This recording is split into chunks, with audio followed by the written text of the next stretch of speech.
All right, belts, lifting belts, why you want to use one, what they are, how to use them, when to use them, and also what not to get, what not to use for a lifting belt.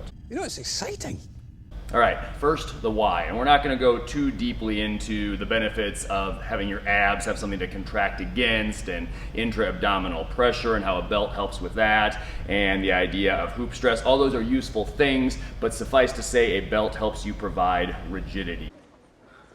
Brilliant. It helps you provide efficient force transfer from the things that are generating the force, like your hips and your legs in the squat, let's say, through your trunk, through your rigid midsection into the bar that is sitting on your back. If you're watching this video, you're probably already thinking, hey, I should probably start using a belt. And you're right, I concur, and that's the highest form of agreement. So if you're thinking you should probably start using a belt, you're right, so let's get to it.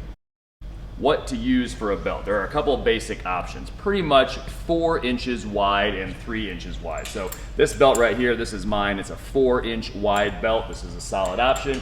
You can also get a 3-inch wide belt, which is a good option. And if that doesn't work for you, there's also usually 2.5-inch options, kind of depending on the manufacturer. How do you know which one you're gonna get? I don't know. It's really going to depend on the space between your hips and your ribs, because that's where the belt's going to sit. It's going to sit right between the hips and your ribs. You do not want it to run into your ribs. You will remember this experience. It will not be a pleasant one. You chose poorly. And probably your best bet to find out what you're going to be able to use is to figure out what kind of a belt you can get your back set while using in flat, rigid extension on the deadlift specifically. So you might be able to wear a 4-inch belt on the squat, for instance, but you might not be able to get your back set flat in the deadlift with a 4-inch belt. In that case, you're going to need to use a 3-inch belt or a 2.5-inch belt. Ideally, you would have the opportunity to kind of try this out somewhere. So if you're training with us, we've got a bunch of belts that you can use, but obviously that's not always possible. So it's going to be dependent on torso length. So the taller you are, the more likely it is that you're going to be able to use a 4-inch belt. The shorter that you are, the more likely it is that you're going to have to use a 3-inch belt. But again, we've had tall people who need to use a 3-inch belt. We've had shorter people who are just fine and able to use a 4-inch belt. Again, it's really going to depend on torso length, because that's going to determine the spacing between your hips and your ribs. All right, thickness of the belt. My basic recommendation here is go out and get yourself a good 9 to 10 millimeter thick belt. You can sometimes get them in 12 to 13 millimeter thickness. You may decide down the road that that's something you want to do, but my recommendation going out to get your belt, and this is probably the belt that will take you to the grave. A good quality belt will last forever. Get yourself a nice 9 to 10 millimeter thick belt. And just to be clear, when I say thickness, I'm talking about the thickness here. So this is the width of the belt, 4 inches versus 3 inches. I'm talking about the thickness of the belt right here. Smaller details, there are the number of prongs, in other words, the number of holes in the belt. You can see here, this is a 2-prong belt. This one over here, you can see there's only 1 line of holes there, so this is a 1-prong belt. I would actually recommend just going out and getting a 1-prong belt. There's no real compelling reason to get a 2-prong belt. I got my belt a long time ago. It's great. I don't have any problems with it. A lot of people get hung up on the whole, like, oh, it's very difficult to use a 2-prong belt. It's not really that difficult. It takes a little bit more to get used to in the beginning, but in the long run, a 2-prong belt will do just as fine as a 1-prong belt, but a 1-prong belt is certainly easier to get used to, and there's probably not a real compelling reason to get a 2-prong belt. A good quality belt, like I said, is going to take you to the grave. When to use a belt. In fact, let's actually start with when to get a belt. Okay, man, let's do it. What?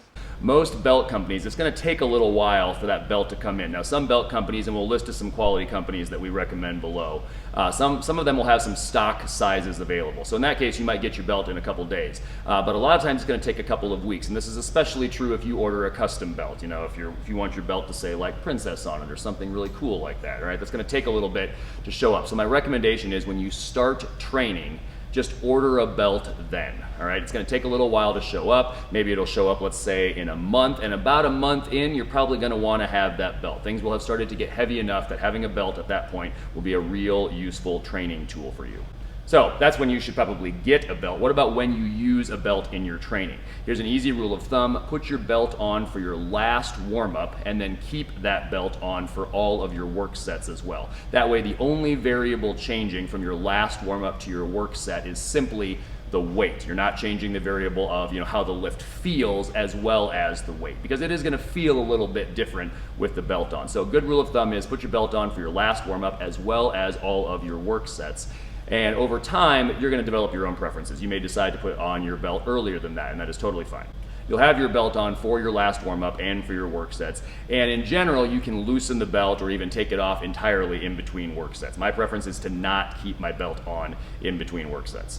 How to use a belt. The most effective way to do it, because a belt should be worn uncomfortably tight, so you're going to want some assistance to get your belt on. This assistance is going to come from your squat rack right here. So the most effective way to do it is to simply place your belt around your midsection. It's going to sit somewhere around the level of your belly button here. The top of my belt sits about roughly level with my belly button. Maybe my belt sits a little bit higher than that, but it's going to vary by person a little bit based on your anthropometry. But again, you don't want it to catch your ribs. And you're simply going to take the belt and put the nose through the buckle of the belt. You're going to wrap the nose of your belt and kind of wrap it around the squat rack there, the upright of your squat rack, and you're going to lean away from it. You're just going to kind of sit back. You're not going to lean away like this, like you expect to get punched. You're just going to sit back, and that's going to put some tension on the belt, and then you're simply going to twist away. And as you do that, the belt is going to tighten up, and that's going to allow you to get it tight enough that you can put the 1 or the 2 prongs in there and get it really tight. When you're new to using a belt, it should be uncomfortably tight. You should want to remove it in between your sets. You're still gonna be able to breathe just fine. I'm talking to you right now and I'm wearing it as tight as I would wear it while training. But in the beginning, it's going to be uncomfortably tight. In the long run, as you get used to it, it will just feel correct. Taking the belt off is the same, but obviously in reverse, so you're still gonna wrap the nose of the belt around here. You're gonna sit back and then take the prongs out. Pretty simple. One handy trick, and this may apply if you're at a powerlifting meet or a strength lifting meet or you're someplace where you don't have a squat rack or a squat stand handy to get your belt on. In that case, you're still going to put the belt on like usual, and then you're going to bring a screwdriver with you. So if you're going to a powerlifting meet or a strength lifting meet and you want to use this method, you're going to need to bring a screwdriver with you. It's not too difficult. Let's do this. You're simply going to place the end of the screwdriver, the tip of the screwdriver, through the hole, and the handle of the screwdriver is going to act like your pivot point. So I'm going to grab this part of the screwdriver here, and you can see the handle here is back against the belt, and I'm simply going to kind of ratchet it back. And when I do that, I can get this very, very tight. All right, so this can be a real useful tool if you don't have a squat stand handy. It's pretty rare that you'll have to use this method, but if you're at a meet, it can be real nice.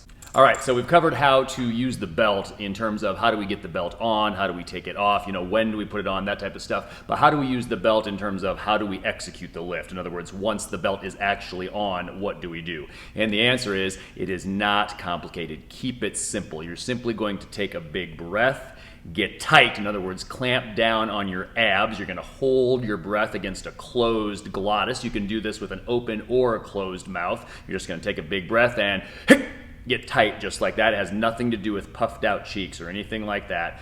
And simply hold that tight breath from the start of the movement, before you start the movement, all the way through the movement. So on the squat, it would be all the way down and then all the way back up again, holding that tightly contracted midsection. Just think about tightening your abs all the way back up to the top of the lift. When the lift is finished, when you finish the rep, then simply release your breath. All right, so that's how it works on the squat, for instance. On the deadlift, obviously you take a breath at the bottom, get tight, stand the bar up, hold your breath throughout the whole movement, and then set the bar back down again. We've covered this more in depth in another video, but don't complicate the breathing. There's a lot of stuff out there about like, oh, you need to breathe in and send the oxygen around your midsection and breathe in through your left lung and out through your right elbow and 720,000 degrees of breathing or something like that. That doesn't even make any sense! Don't make it complicated. You only breathe with your lungs. That's the only place that air is going. So despite whatever else you have read or heard, don't complicate it. Just take a big breath, get tight. You do it every single time that you are constipated. You do it when you're trying to push something that is stuck. You do it correctly during all of those circumstances. You're going to do it just fine with a belt as well. So take a big breath, hold the breath, get tight with your abs, perform the lift, release the breath at the end. All right, last topic, I think. What not to get, what not to wear for a belt. Don't get a tapered belt. When you get a belt, you want it to be a uniform width all the way through, like this 4-inch belt over here. You don't want a belt that is skinnier here and then wider in the back. It's not doing what you think it is. You're really just paying for a skinnier belt, so don't get a tapered belt. This was given to us, although I have committed the error of getting tapered belts a long time ago. Don't do them, we no longer use them. All right, another thing, this belt is not a good example of this, but some of these types of belts will also have kind of some padding in the back. You don't want any padding. padding. Remember, the whole point of a belt is to help provide rigidity. So you don't want compressible stuff between you and the belt. Also, on a lesser note, if you're in the habit of maybe you're training in kind of like a colder climate or in your garage or something like that, if you've got a t-shirt on and a sweatshirt, and this is a small thing but useful nonetheless, my recommendation would be wear the belt over the t-shirt but underneath your sweatshirt. You don't want to put a whole bunch of compressible material in between you and the belt. Beyond that, the other thing that I would recommend not using is a Velcro belt. Now, Velcro belts have their uses, specifically in Olympic lifting, where the possibility of kind of catching the bar on the larger buckle here on a clean or a snatch can pose a real problem. But for general strength training, all right, so we're talking squatting, deadlifting, pressing, benching, I don't recommend a Velcro belt. Just get yourself, the Velcro can kind of pop off, and this has been known to happen, but just generally speaking, just get a nice leather belt. We hope this was useful for you, and if you have any questions, feel free to put them in the comments below. Beyond that, we hope this helps you get stronger and live better.